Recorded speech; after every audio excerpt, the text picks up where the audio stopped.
Almost 100 people have died in Iraq in attacks targeting busy markets. The latest northeast of Baghdad killed 12 people and injured close to 30.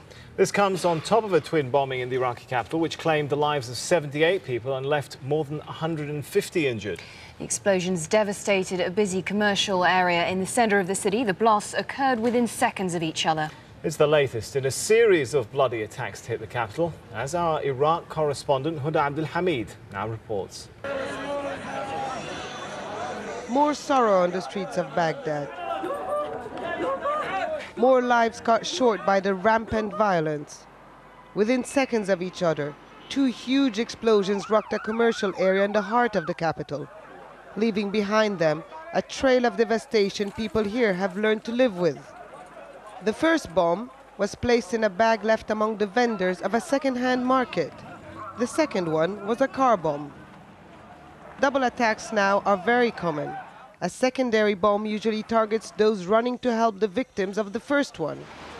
It happened shortly after midday, a busy time of the day that guarantees maximum impact for the killers. Residents here were fearing a wave of revenge attacks following the execution of Saddam Hussein. Now it seems well underway. Car bombs are usually attributed to Sunni armed groups and Saddam loyalists. Less than a week ago, another double attack targeted a university in Baghdad, killing 70 people. Prime Minister al-Maliki called both attacks a horrendous butchery. He is under intense pressure from the streets to quickly bring safety to his people. Those who are sitting in power have to look after the people instead of sitting in their houses and keeping thousands of guards. Let them look after the people. It all comes at a time when US and Iraqi forces are pouring into the capital to carry a new security plan aimed at clearing out Baghdad from all weapons, armed groups and militias. American Marines and Kurdish units of the Iraqi army are being mobilized. Some have already arrived. But for now, the people of Baghdad are left to wonder if they will make it through the day. They commonly say, everyone will be hit, it's just a matter of time. Jordan is calling for an international conference to discuss the growing number of Iraqi refugees fleeing to neighbouring countries. 2 million Iraqis are thought to have left their homes since the US-led invasion in 2003 because of the escalating violence. The UN estimates there are around 700,000 Iraqi refugees in Jordan alone. Jordanian officials say they're putting a strain on the economy. Well, at least 11 people have been killed and 100 others injured in clashes in Guinea. The fighting broke out between police and demonstrators in the capital, Conakry. It comes after several days of rioting in the West African nation. These pictures were taken last Wednesday. In the latest clashes, witnesses say riot police fired on protesters who were blocked from heading towards the city centre. The demonstrators were marching in support of a general strike aimed at ousting President Lansana Conté. Kenyan authorities confirmed that they have Sheikh Ahmed, the leader of the Union of Islamic Courts that ruled most of southern Somalia just a few weeks ago, and just before they were defeated by Somali government forces assisted by Ethiopian troops. Sheikh Ahmed, who was the public face of the Union of Islamic Courts, is said to have surrendered to Kenyan authorities at the border Somalia shares with Kenya. He is now in Nairobi, where security forces are said to be questioning him. Diplomats say the surrender of Sheikh Sharif came after long diplomatic efforts aimed at restarting political dialogue and national reconciliation in Somalia. Sheikh Sharif, who is a very popular figure, especially with people in Mogadishu, is seen as being instrumental, and he said that he could be crucial to any talks the government would have in the future with Islamic Courts Union that do not control any part of southern Somalia at the moment. Whether these talks will take place and whether, as diplomats say, any of the Islamic Courts officials would be incorporated into the government remains to be seen.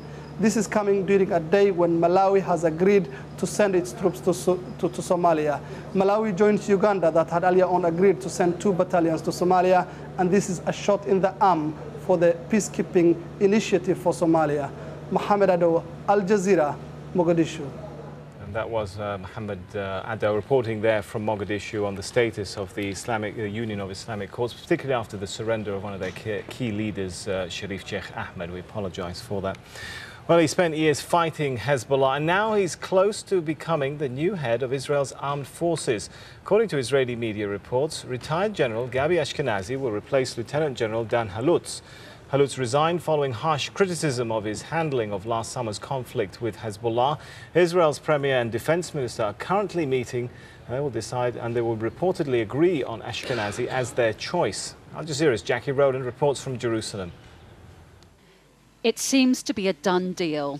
Gabi Ashkenazi is heading for the top job in the Israeli army. The general is seen as a soldier before anything else, although for the past 2 years he's been behind a desk in the Defense Ministry. Now he'll be back in uniform, and the task facing him is daunting. He needs to restore the people's confidence in the army and the army's confidence in itself. The Lebanon war last year badly dented that confidence. It shattered the army's reputation for being invincible. A government committee is currently examining the failures in that war. General Ashkenazi was not directly involved in the war, a big plus for him. But he does know Lebanon because he fought there 20 years ago. He is an infantryman. He comes from the ground forces, unlike Dan Halutz, who was the first Air Force officer to command the IDF. And I think that would make a very big difference. I think Ashkenazi's first assignment is going to be to rehabilitate the IDF ground forces. That's his major assignment during his term, and that's, I think, what will take most of his time. On top of that, I think that Ashkenazi will have to prepare the IDF for a potential confrontation with Iran. So he's being portrayed as the right man at the right time. But no one should underestimate the political and military difficulties that lie ahead. Jackie Rowland, Al Jazeera, Jerusalem. Beirut's bracing for a general strike on Tuesday, called by opponents of the Senora government. The scheduled strike will come just days before the Paris 3 donor conference to attract foreign financial assistance to Lebanon. Prime Minister Fouad Senora and his economic team held a news conference to defend reform proposals due to take effect in 2008. He added that the donor conference sends a strong message to the Lebanese. There is no doubt it is a milestone for Lebanon to find at this particular time, in this hard time, to find this large number of friends who are extending helping hands to Lebanon. The essence and substance of this conference lie in this sharp message sent by the global community to the Lebanon and the Lebanese people, that the Lebanon and the Lebanese people are worth support and they deserve support. But our correspondent, Rula Amin in Beirut, says that Tuesday's strike could prove to be decisive for the government and the opposition. The opposition is trying to send the government a message that if the government doesn't meet its demands, this is only going to be, Tuesday is only going to be a taste of how things will evolve later. On the other hand, the government believes the opposition is losing and that they should be realizing this, pulling their people out of the streets. So tomorrow is going to be decisive in how the day evolves. And one major element is the Lebanese army. How is it going to react to the opposition's attempts to block the roads, especially that this is going to be the first time when the protests are going to extend to all over Lebanon and not only downtown Beirut, as has been the case for the past 7 years.